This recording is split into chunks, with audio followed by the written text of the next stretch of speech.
You asked me to explain why I'm afraid of a drought of cold air. Cool air. Why I shiver more than others upon entering a cold room.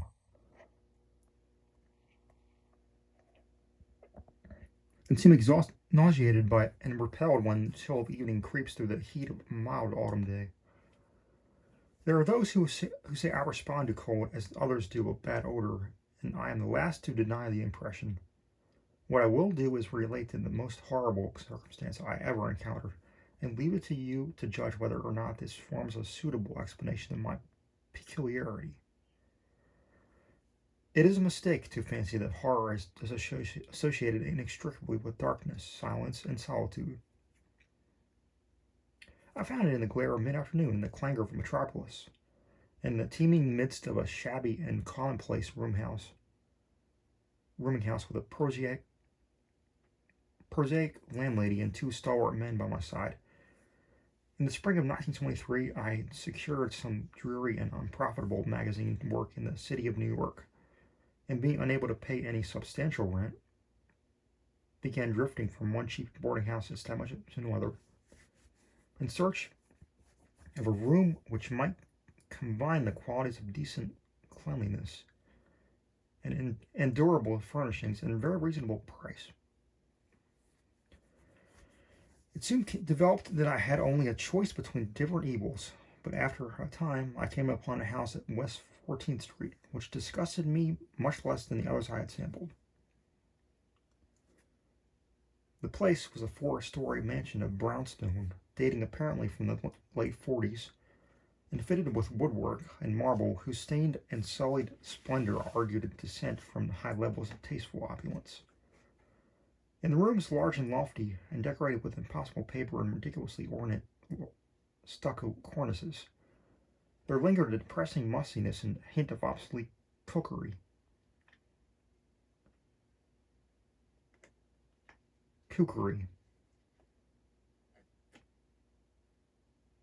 But the floors were clean, and the linen tolerably regular, and the hot water not too often cold or turned off, so that I can regard it as at least a bearable place to hibernate till one might really live again.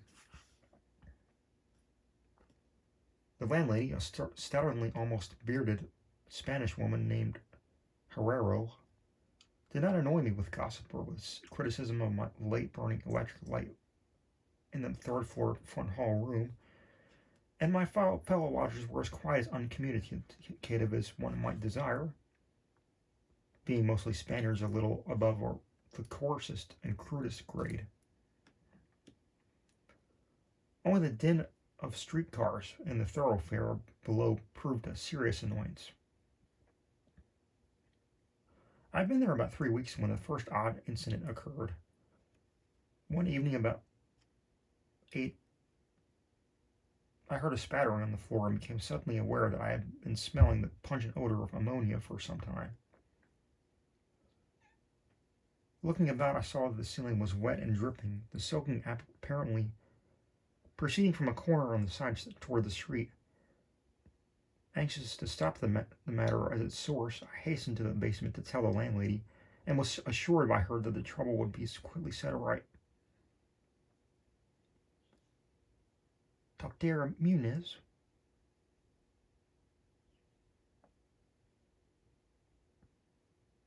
she cried as she rushed upstairs ahead of me. "He has spilled his chemicals. He is too sick for Doctor himself. Sicker and sicker all the time. But he will not have Alder's help."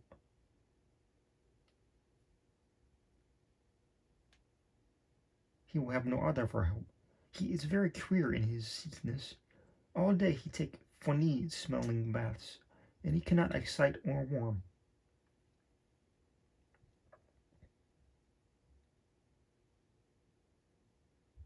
All his own housework he do.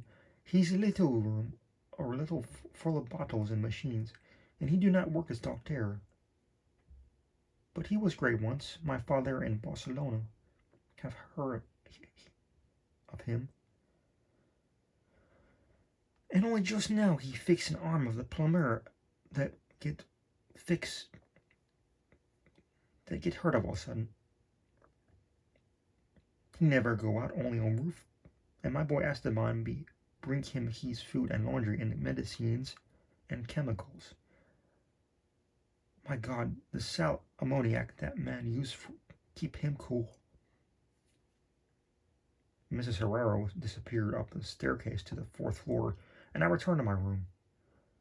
The ammonia ceased to drip, and as I cleaned up what had spilled and opened the window for air, I heard the landlady's heavy footsteps above me. Dr. Munoz, I had never heard, save for certain sounds as of some gasoline-driven mechanism. Since his first step was soft and gentle, I wondered for a moment what the strange affliction of the businessman might be, and whether his obstinate refusal of outside aid were not the result of rather baseless eccentricity. There is, I reflected tritely, an infinite deal of pathos in the state of eminent person who has come down in the world.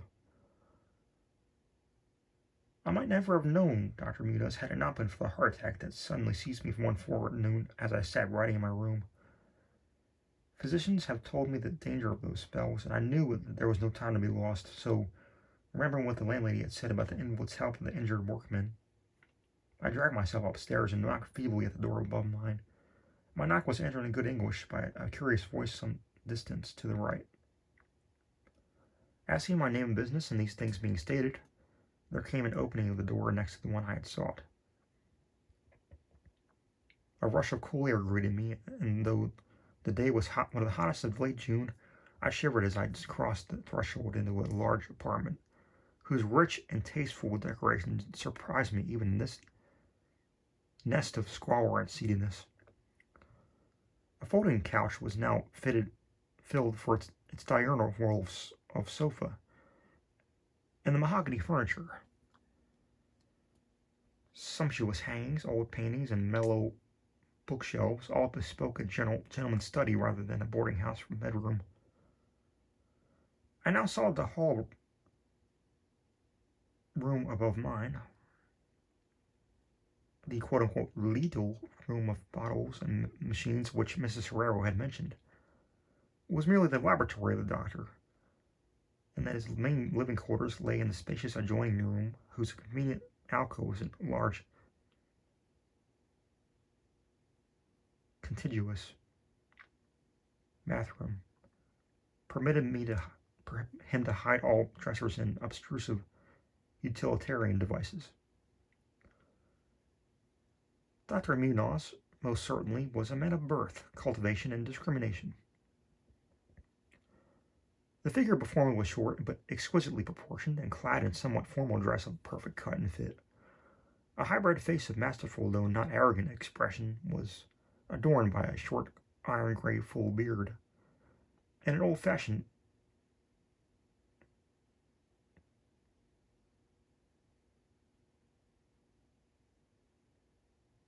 pince nez.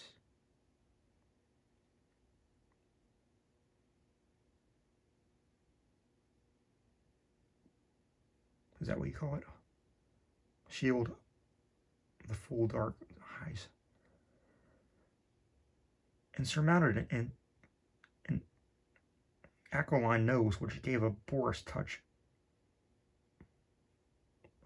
of physiognomy, otherwise not dominantly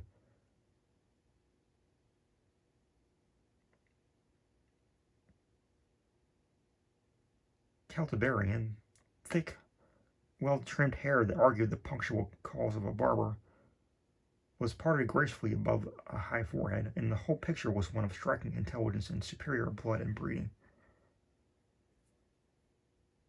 Nevertheless, as I saw Dr. Munoz in that blast of cool air, I felt a repugnance which nothing in his aspect could justify. Only his lividly inclined complexion and coldness of touch could have afforded a physical basis for this feeling, and even these things should have been excusable considering the man's known invalidism. It might too have been a singular cold that alienated me, for such chilliness was abnormal on so hot a day, and that the abnormal always excite aversion, distrust, and fear.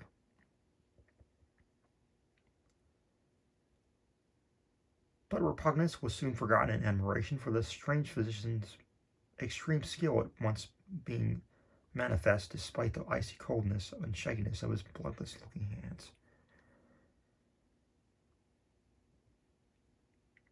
He clearly understood my needs at a glance and ministered to them with a master's deftness, the while reassuring me in a finely modulated, though oddly hollow and timbreless voice, that he was the bitterest of sworn enemies to death, and had sunk his fortune and lost all his friends in a lifetime of bizarre experiment devoted to his bafflement and extirpation.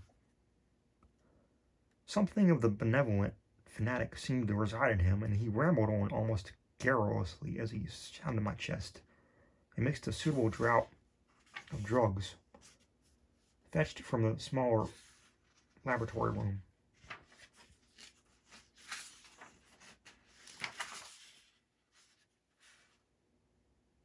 Evidently he found the society of a well-born man a rare novelty in this dingy environment, and was moved to unaccustomed speech as memories of better days surged over him.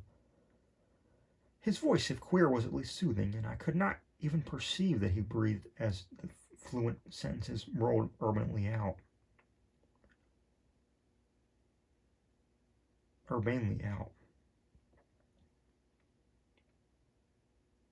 He sought to distract my mind from my own seizure by speaking of his theories and experiments, and I remember his tactfully consoling me about my weak heart by insisting that will and consciousness are stronger than organic life itself, so that if a bodily frame be but originally healthy and carefully preserved, it may through a scientific enhancement of these qualities retain a kind of nervous animation despite the most serious impairments, defects, or even absences in the battery of specific organs. He might, he half-jestingly said, some day teach me to live, or at least to possess some kind of conscious existence, without any heart at all. For his part, he was afflicted with a complication of maladies requiring a very exact regimen which included constant cold.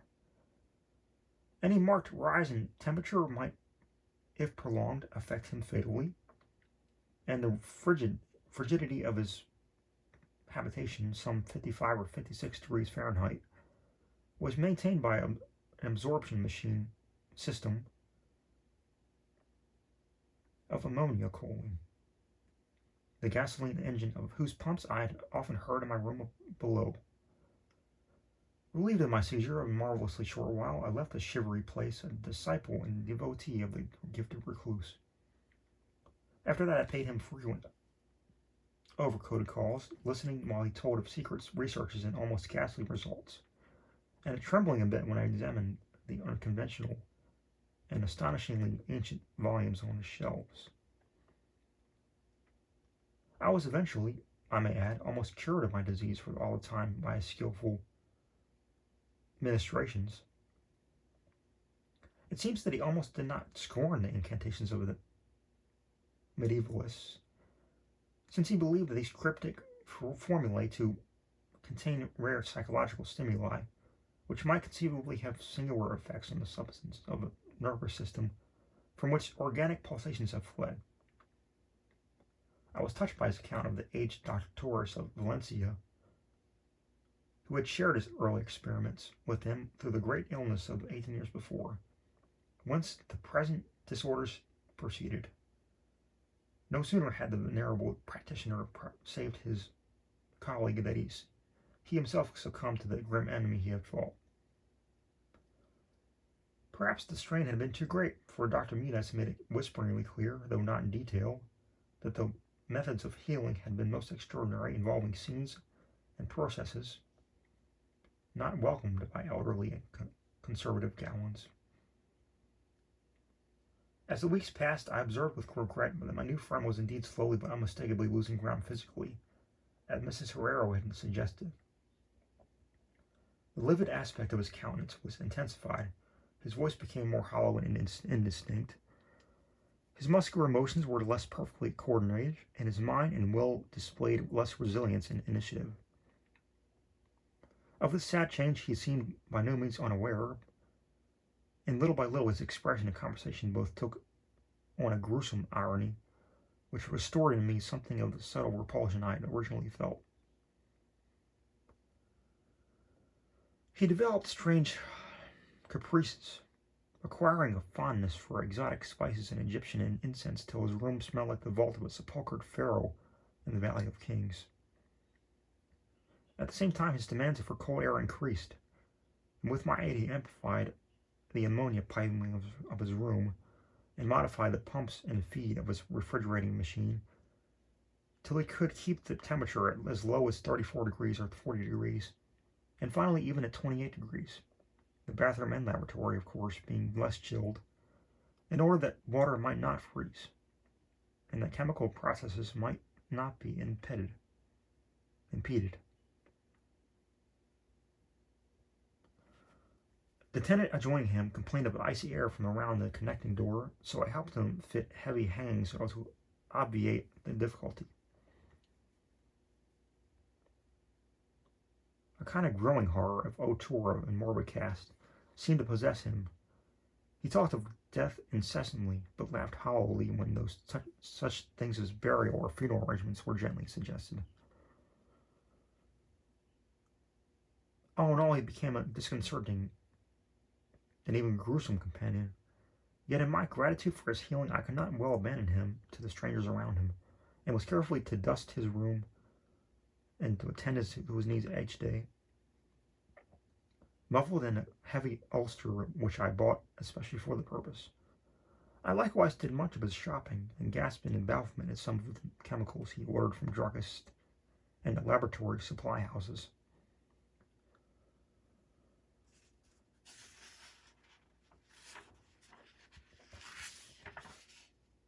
An increasing and unexplained atmosphere of panic seemed to rise around his apartment. The whole house, as I have said, had a musty odor, but the smell of his room was worse. And in spite of all the spices and incense and pungent chemicals of the now incessant baths which he insisted on taking unaided, I perceived that it must be connected with his ailment, and shuddered when I reflected on what the ailment might be. Mrs. Herrero had crossed herself when she looked at him, and gave him up unreservedly to me, not even letting her son Esteban continue to run errands for him. When I suggested other physicians, the sufferer would fly into as much a rage as he seemed to dare to entertain. He evidently feared the physical effect of a violent emotion, yet his will and driving force waxed rather than waned, and he refused to be confined to his bed.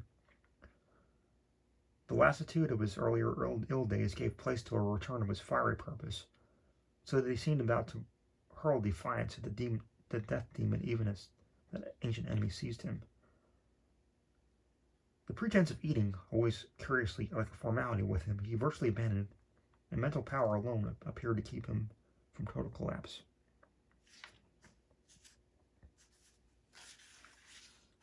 He acquired a habit of writing long documents of some sort, which he carefully sealed and filled with injunctions that I transmit them after his death to certain persons whom he named. For the most part, lettered East Indians, but including one celebrated French physician, now generally thought dead, and about whom most inconceivable things had been whispered. As it happened,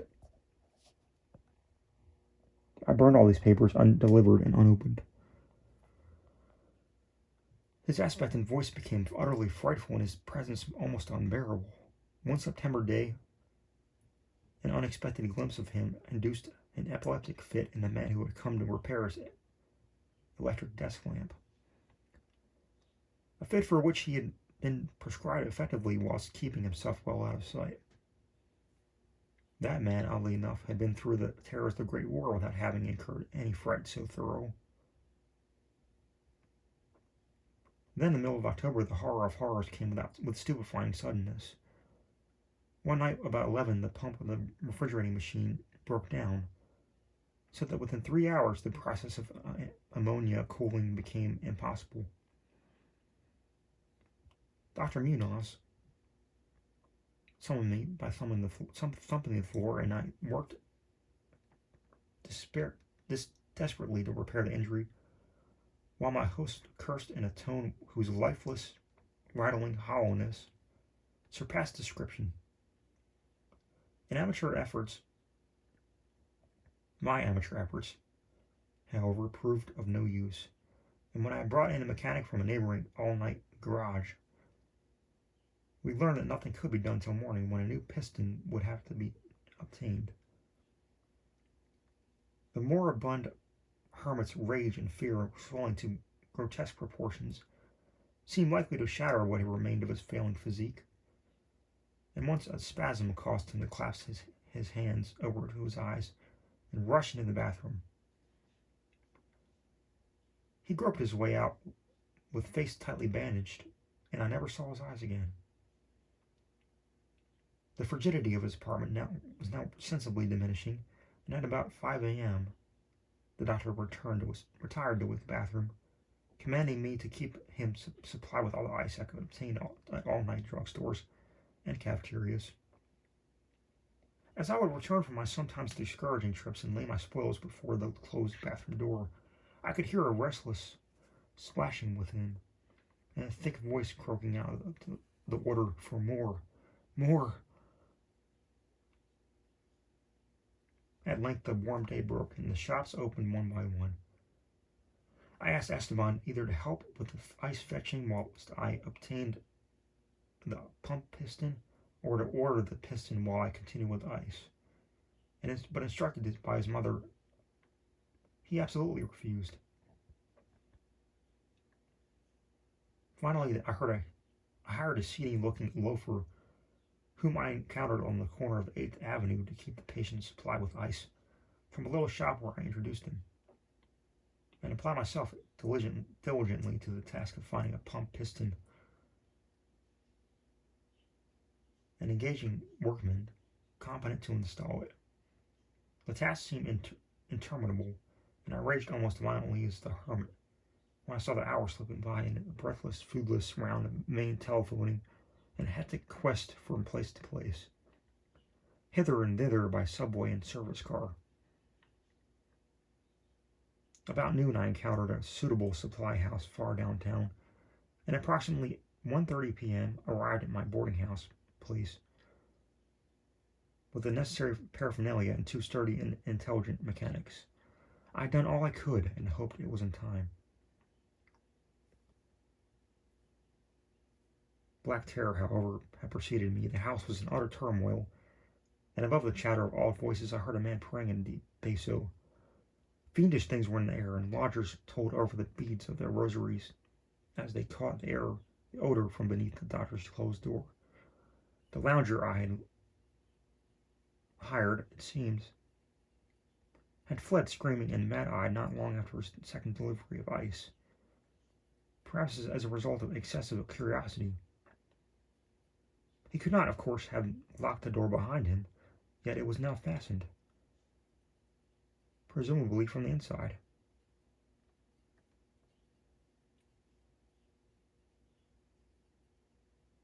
There was no sound within save a nameless sort of slow, thick dripping.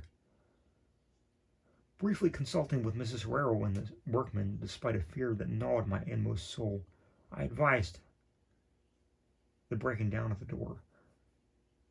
But the landlady found a way to turn the key from the outside with some wire device. We had previously opened the doors of all the other rooms in that hall and flung all the windows to the very top, now noses protected by handkerchiefs. We tremblingly evaded the accursed south room, which blazed with the warm sun of early afternoon. A kind of dark, slimy trail led us from the open bathroom door to the hall door, and thence to the desk, where a terrible little pool had accumulated. Something was scrawled there in pencil, and an awful blind hand on paste paper, hideously smeared as though by the very claws that traced the hurried last words. Then the trail led to the couch and ended unhonorably. What was or had been on the couch I cannot and dare not say here, but this is what I shiveringly puzzled out on the stickily smeared paper before I drew a match and burned it to a crisp.